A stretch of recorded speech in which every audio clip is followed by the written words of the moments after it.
Քո հրաշքն ամեն օր ուղերձների շարք։ Առաջին քայլը կարիքը տեսնելն է։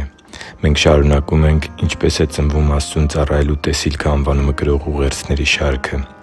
Աստծուն ծառայելու տեսիլքի ձևավորման և արդյունավետ ու պտղաբեր ծառայության հրաշալի օրինակ է Նեհեմիայի կյանքը։ Եվ հենց նրա օրինակով ենք մենք տեսնելու և սովորելու Աստծուն ծառայելու տեսիլքի ձևավորման ընթացքը։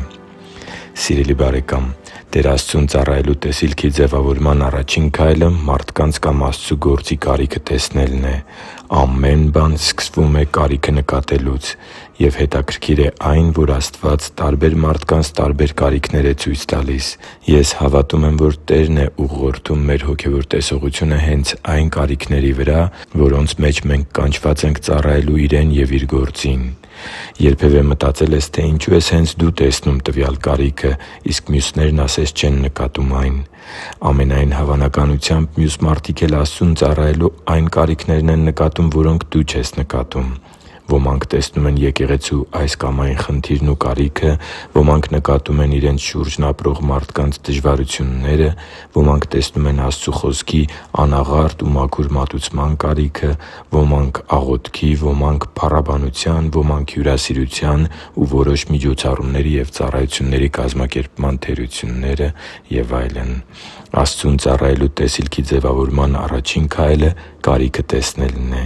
Հենց այս առաջին քայլն էր, որ Նեհեմիային մղեց աղոթքի ու Տեր Աստծուց իմաստություն և ուղղորդում փնտրելու, որպեսզի հասկանա իր անելիքն ու գործնական քայլեր ձեռնարկի Տեր Աստծու կողմից Իրեն ծառայելու հանձնարարության իրագործման ուղղությամբ։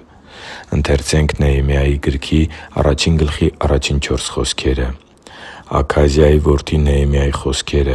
Արտաշես թագավորի 20-րդ տարվա Քասխև ամսին եղավ, երբ ես Շուշան մայրաքաղաքում էի, և եկան իմ եղբայրներից մեկը՝ Անանին, և մի քանի մարդիկ Հուդայից, և ես հարցրի նրանց ազատված այն հրեաների մասին, որ մնացել էին գերությունից, և Երուսաղեմի մասին։ Եվ նրանք ինձ ասացին. «Այն մնացորդները, որ ազատվեցին գերությունից, այնտեղ գավառում մեծ նեղության և անարգանքի մեջ են, իսկ Երուսաղեմի պարիսպները քանդված ու նրա դռները կրակով այրված են»։ Եվ երբ այս խոսքերը լսեցի, նստեցի ու լաց եղա և սուգ արեցի մի քանի օր և ծոմ պահեցի ու աղոթք էի անում երկնքի Աստծու առջև։ Երուսաղեմի պարիսպները քանդված լինելու մասին Նեհեմիային հասած լուրը ցնցեց նրան։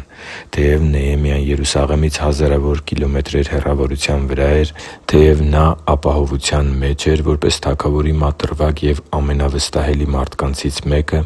սակայն Տեր Աստծու հանդեպ հավատն ու Իր ժողովրդի հանդեպ սերը նրան մղեցին իր տեսած կարիքն Աստծուն ծառայելու տեսիլք դարձնելուն։ Աստծու համար թանկ ու սիրելի՛ զավակ, իսկ ի՞նչ կարիք ես դու տեսնում քո շուրջը։